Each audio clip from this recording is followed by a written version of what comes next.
ಎಲ್ಲರಿಗೂ ನಮಸ್ಕಾರ. ಬೆಳಗಾವಿ ಜಿಲ್ಲೆ ಮತ್ತು ಕಮಿಷನರೇಟ್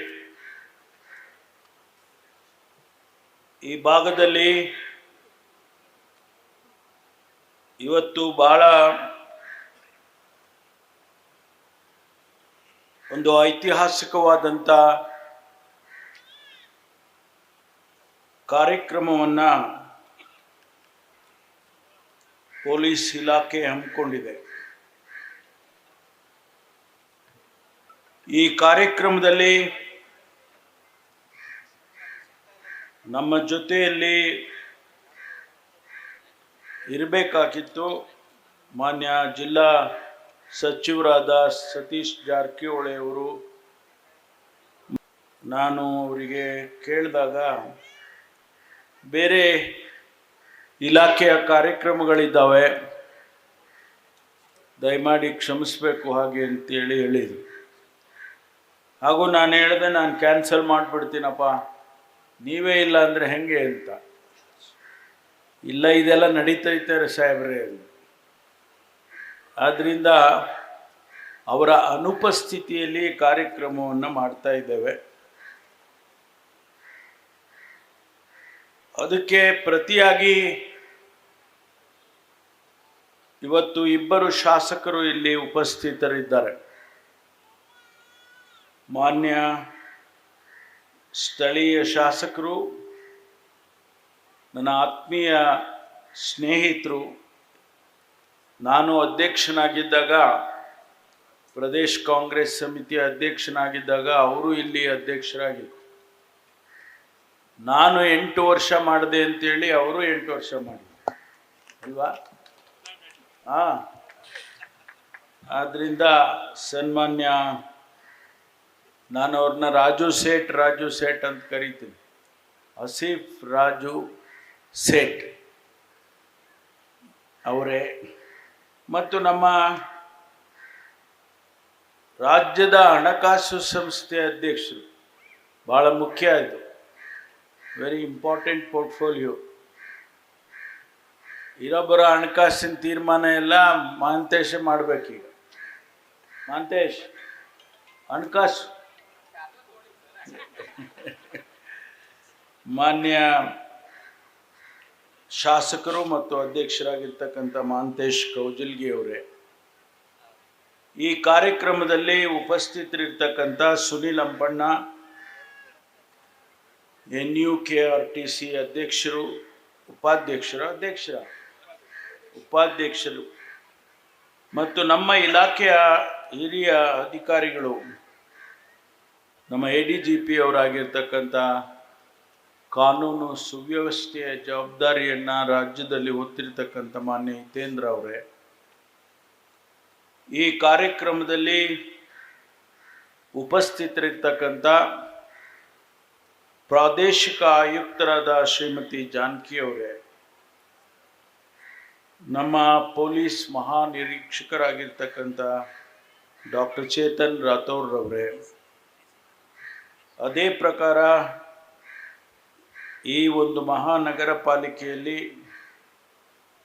ಆಯುಕ್ತರಾಗಿ ಕೆಲಸ ಮಾಡ್ತಾ ಇರ್ತಕ್ಕಂಥ ಭೂಷಣ್ ಗುಲಾಬ್ರಾವ್ ಬೋರ್ಸೆ ಅವರೇ, ಮತ್ತು ಜಿಲ್ಲಾ ಪೊಲೀಸ್ ವರಿಷ್ಠಾಧಿಕಾರಿಗಳು ಬೆಳಗಾಂ ಕೆ ರಾಮರಾಜನ್ರವರೇ, ಮತ್ತು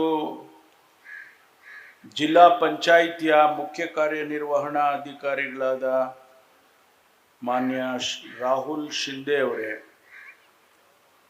ಮತ್ತು ಪೊಲೀಸ್ ಉಪ ಆಯುಕ್ತರಾಗಿರ್ತಕ್ಕಂಥ ನಾರಾಯಣ್ ಬರ್ಮನಿ ಅವರೇ, ಪೊಲೀಸ್ ಉಪ ಆಯುಕ್ತರು ಮತ್ತೋರ್ವ ಸಂಚಾರ ಮತ್ತು ಅಪರಾಧ ವಿಭಾಗ N ನಿರಂಜನರಾಜ್ ಅರ್ಸೂರ್ ಅವರೇ, ಎಲ್ಲ ಹಿರಿಯ ಕಿರಿಯ ಪೊಲೀಸ್ ಅಧಿಕಾರಿಗಳೇ, ಆಹ್ವಾನಿತರೆ ಮತ್ತು ಮಾಧ್ಯಮದ ಸ್ನೇಹಿತರೆ, ಬಹಳ ದಿವಸದ ನಂತರ ಈ ಕಾರ್ಯಕ್ರಮದಲ್ಲಿ ತಡ ಆದರೂ ಕೂಡ ನಾನು ಭಾಗವಹಿಸಿದ್ದೇನೆ. ಇವತ್ತು ಬಹಳ ಸಂತೋಷದಿಂದ ಈ ಕಾರ್ಯಕ್ರಮಗಳನ್ನು ಉದ್ಘಾಟನೆ ಮಾಡಿದ್ದೇನೆ. ಬಹುಶಃ ನಮ್ಮ ಕಮಿಷನರ್ ಅವರು ಹೇಳಿದಾಗೆ ಬೆಳಗಾಂ ಕಮಿಷನರೇಟಲ್ಲಿ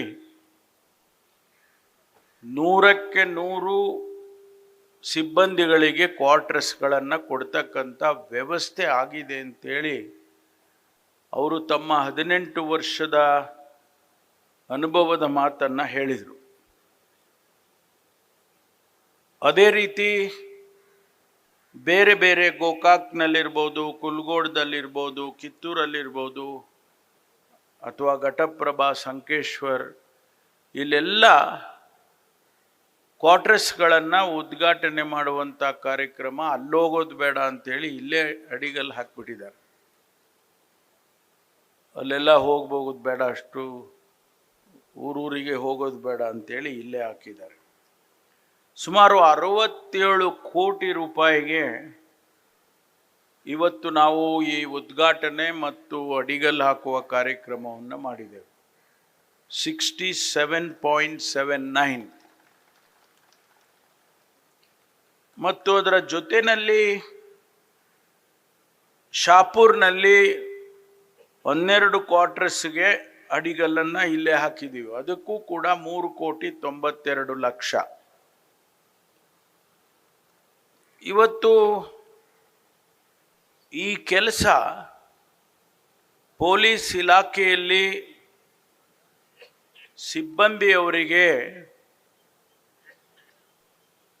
ಅವರು ಚೆನ್ನಾಗಿರಬೇಕು,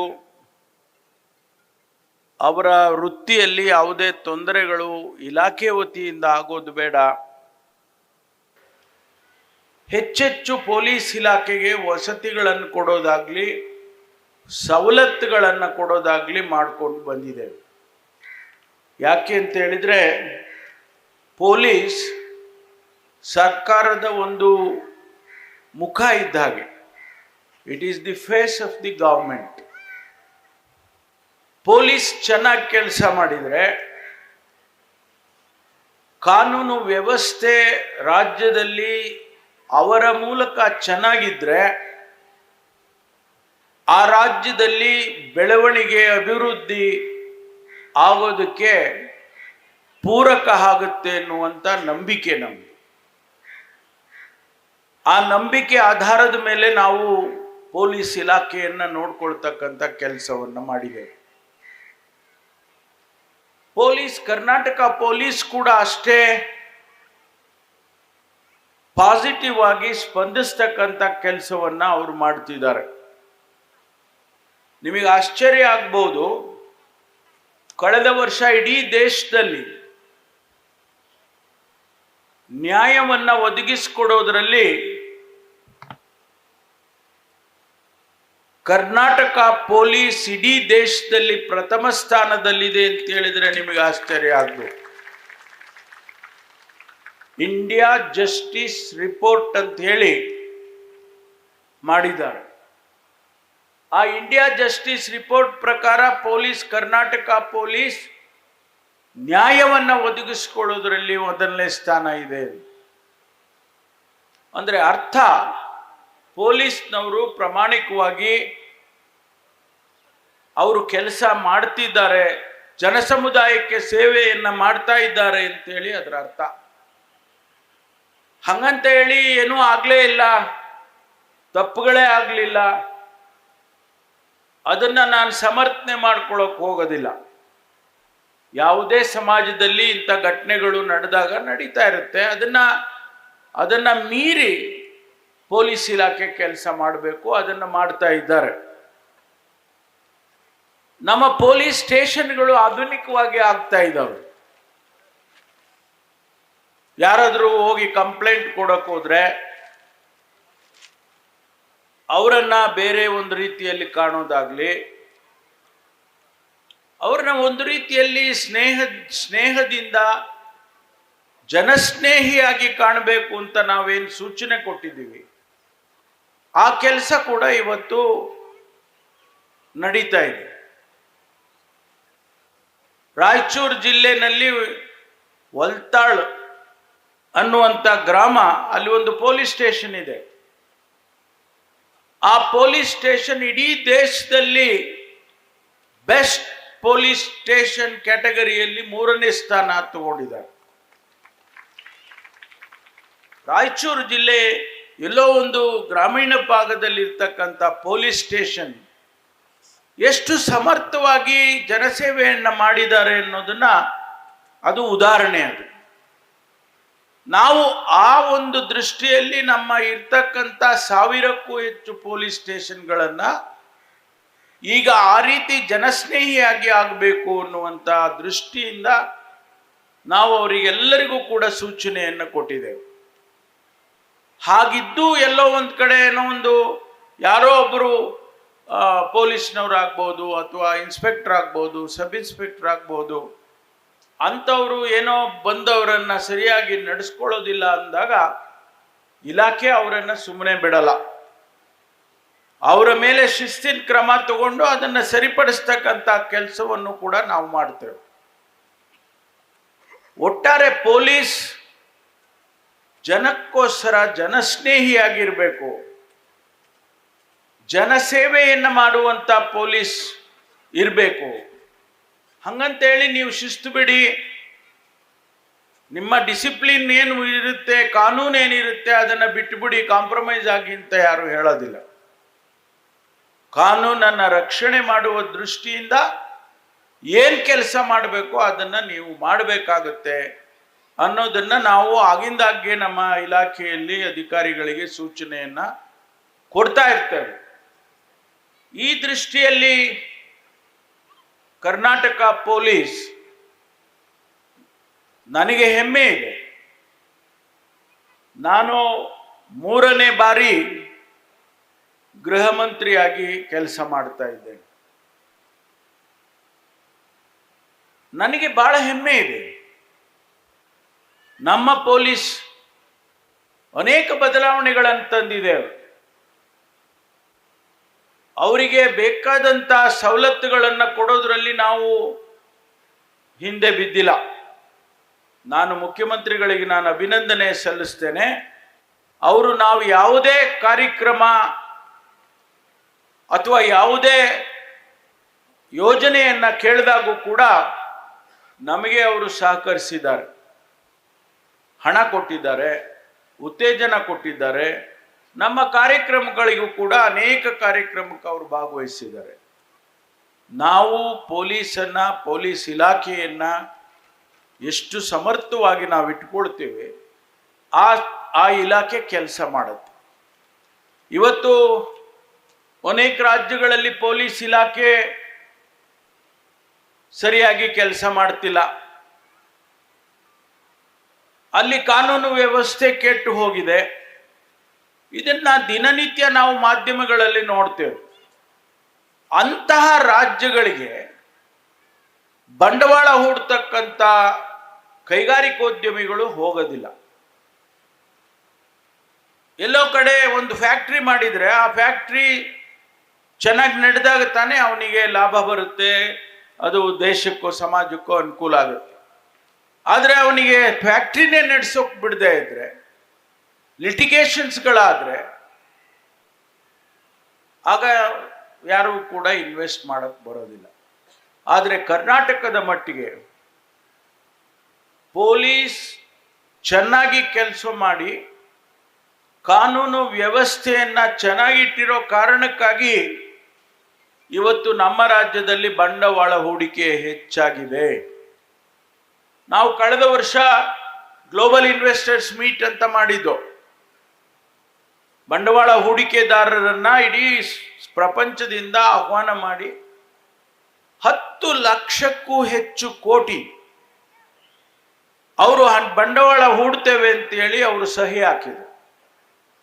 ಈಗಾಗಲೇ ನಮಗೆ 5 ಲಕ್ಷಕ್ಕೂ ಹೆಚ್ಚು ಕೋಟಿ ಹಣ ಕರ್ನಾಟಕದಲ್ಲಿ ಬಂಡವಾಳವನ್ನು ಹೂಡಿದ್ದಾರೆ. ಇನ್ನೂ ಬರ್ತಾ ಇದ್ದಾರೆ. ಬೇರೆ ಬೇರೆ ಬರೀ ಬೆಂಗಳೂರು ಅಷ್ಟೇ ಅಲ್ಲ, ಬೆಳಗಾವಿಗೆ ಬರ್ತಾರೆ, ಹುಬ್ಳಿಗೆ ಬರ್ತಾರೆ, ಕೋಲಾರಕ್ಕೆ ಬರ್ತಾರೆ, ತುಮಕೂರಿಗೆ ಬರ್ತಾರೆ, ಮೈಸೂರಿಗೆ ಬರ್ತಾರೆ. ಇವತ್ತು ನಾವು 2 ಟೈರ್ ಸಿಟಿ 2ನೇ ದರ್ಜೆ ಪಟ್ಟಣಗಳಿಗೂ ಕೂಡ ಬಂಡವಾಳ ಕಳಿಸ್ತಾ ಇದ್ದೀವಿ.